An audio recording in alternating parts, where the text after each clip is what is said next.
नमस्कार, secret chip Marathi चॅनलमध्ये तुमचं खूप खूप स्वागत आहे। तर आज मी तुम्हाला खूप कमी साहित्यामध्ये आणि खूप छान आणि टेस्टी आणि चवदार भाजी अशी करून दाखवणार आहे। तर हे पाहू शकता तुम्ही, मी अशा पद्धतीने ही भाजी बनवलेली आहे। तर ही भाजीची चव इतकी ऑसम आहे ना की तुम्ही याआधी कधी करूनही बघितलेली नसेल। आणि जिथे तुम्ही एक पोळी किंवा दोन पोळी खाणार तिथे 100% तुम्ही 4 पोळ्या खाणार। तर अशा पद्धतीची भाजी तुम्ही नक्की करून बघा आणि आवडल्यास लाईक आणि सबस्क्राइब जरूर करा आणि इतरांना शेअर देखील करा। तर ही भाजी कशी करायची ते आपण आता पाहणार आहोत। नमस्कार, सिक्रेट चिप मराठी चॅनलमध्ये तुमचं खूप खूप स्वागत आहे। तर आज मी तुम्हाला डिंगऱ्याची भाजी कशी करायची, ती पण रस्सा भाजी कशी करायची ते मी तुम्हाला सांगणार आहे। जिथे तुम्ही 2 पोळ्या खाता तिथे 4 पोळ्या खाशाल अशा पद्धतीची भाजी आहे ही। आणि ती मी ह्या लसणाच्या पातीसोबत करून दाखवणार आहे। तर सर्वप्रथम मी एक अर्धा किलो डिंगरी अशी तोडून घेतलेली आहे, स्वच्छ धुवून तिला निसून घेतलेली आहे। आता तिला आपण फ्राय करू। तर गॅसवर मी एक कढई ठेवलेली आहे आणि त्यावर मी शेंगदाणे थोडेसे भाजायला टाकलेले आहेत। आता आपण थोडे शेंगदाणे भाजून घेऊया। शेंगदाणे असे थोडेफार भाजून घ्यायचे आहेत, कच्चे मच्छे।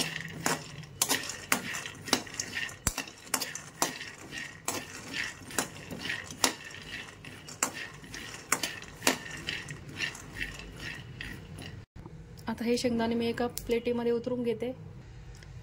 कढई तापलेली आहे, त्याच्यामध्ये मी आवश्यकतेनुसार तेल टाकते थोडंसं डिंगरा फ्राय करून घेण्यासाठी।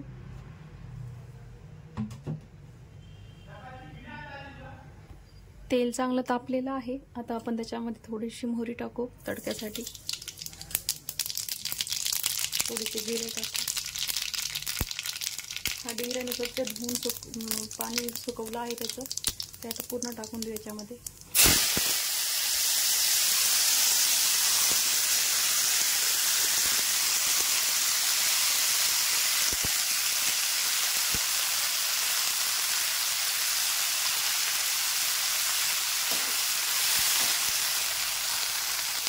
या शेंगा तळल्यानंतर खूप कमी होतात, त्याच्यामुळे अर्धा किलो पूर्ण फॅमिलीला पुरेल असं करायला घ्यायचं आहे भाजी।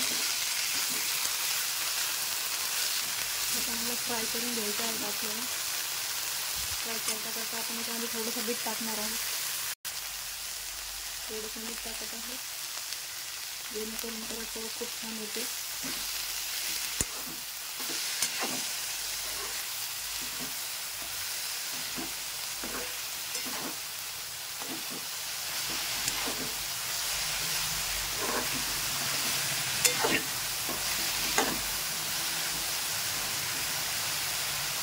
चांगलं फ्राय करून घेऊ आपण।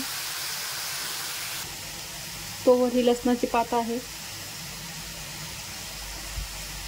लसणाची जी पात आहे ही चांगली बारीक कापून घेऊ आपण। ही पण मी धुवून ठेवलेली आहे स्वच्छ। आता तिला बरोबर कापून घेऊ आपण। बारीक कापायचं आहे खूप।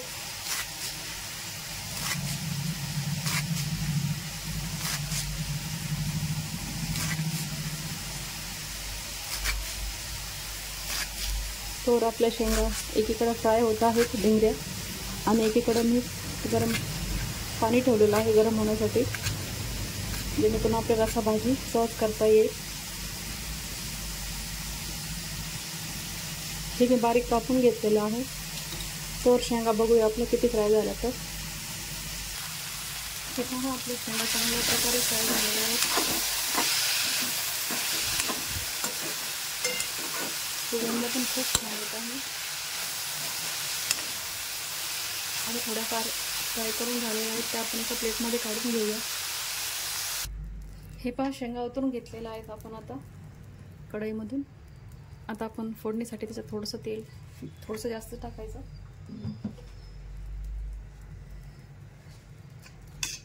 तेल चांगलं तापू देऊ आपण।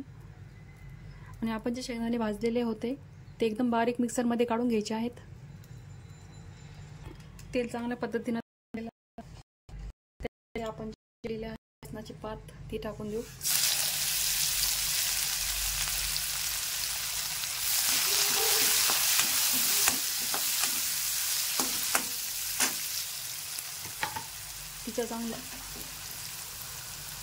तिचा चांगला सुगंध येईपर्यंत आपण तिला चांगलं हलवून घेऊ. आता त्याच्यामध्ये मी 1.5 चमचा लाल तिखट आणि हळद टाकत आहे. ते तेलामध्ये चांगली फ्राय करून घेऊया. हे घरचंच लाल तिखट आहे, लवंगी मिरचीचं, जे खूप तिखट आहे. त्याच्यानंतर एक टोमॅटो कापलेला आहे तो टाकते आहे.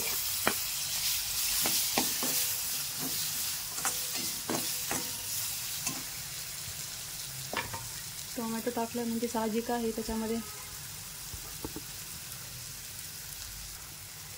त्याच्यामध्ये आपण मीठ टाकणार आहोत. मिठाचं बॅलन्स लक्षात ठेवायचं आहे. आपण शेंगांमध्ये फ्राय करण्यासाठी पण मीठ टाकलेलं होतं आणि आता टोमॅटोमध्ये पण टाकत आहोत. आता टोमॅटोला चांगलं तेल सुटूस तर आपण त्याला चांगलं फ्राय करून घेऊ. तुम्हाला माझी रेसिपी जर आवडत असेल तर माझ्या रेसिपीला लाईक आणि सबस्क्राईब जरूर करा आणि नवीन वाटली असेल तर इतरांना शेअर देखील करा. ही आपण डिंगरीची रस्सा भाजी करत आहोत, तर तुम्ही नक्की करून बघा. त्याच्यानंतर त्याला अजून चव वाढण्यासाठी आपण अगदी थोडंसं गरम मसाला टाकणार आहोत. अगदी थोडंसं हे इतकंच, आणि थोडंसं जिरा पावडर.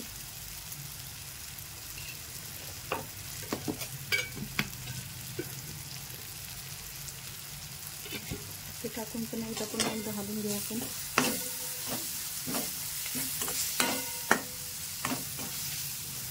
लसणाच्या पातीनं फोडणीचा सुगंध अतिशय भारी येत आहे. त्यानंतर याची चव अजून वाढवण्यासाठी आपण थोडेसे मटर टाकत आहोत याच्यात. तेही चांगले फ्राय होते याचे.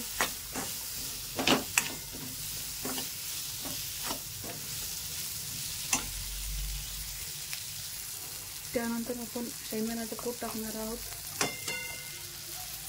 शेंगदाण्याचं कूट टाकून चांगलं हलवून घ्यायचं आहे.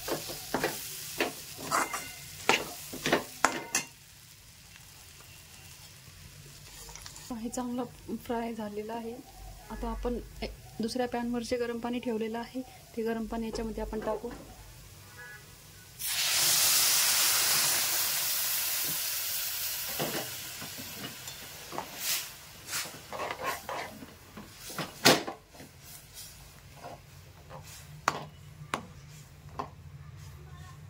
आता याला चांगली तेल सुटेस तर याला शिजू देऊ. झाकण ठेवतो वर आपण याच्यावर.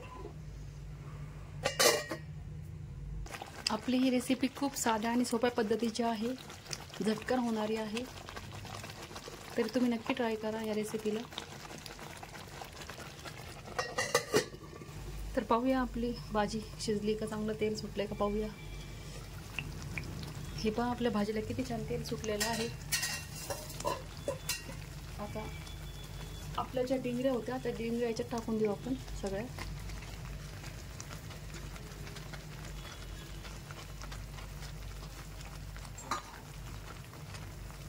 छानपैकी हलवून घेऊया आता. आणि जे उरलेलं गरम पाणी होतं तेही याच्यात टाकून देऊ. म्हणजे आपली जशी पाहिजे आहे, जशी चुरून खाता येईल अशीच भाजी करायची आहे आपल्याला. गरम पाणी टाकलेलं आहे मी त्याच्यामध्ये. मीठ बरोबर झालंय की नाही त्याची पण खात्री करून मीठही टाकायचं आहे गरजेनुसार. आता तिला छानपैकी अजून उकळू देऊ आपण. हे पाहता आपली भाजी किती छान शिजलेली आहे. कलर पण किती छान आलेला आहे.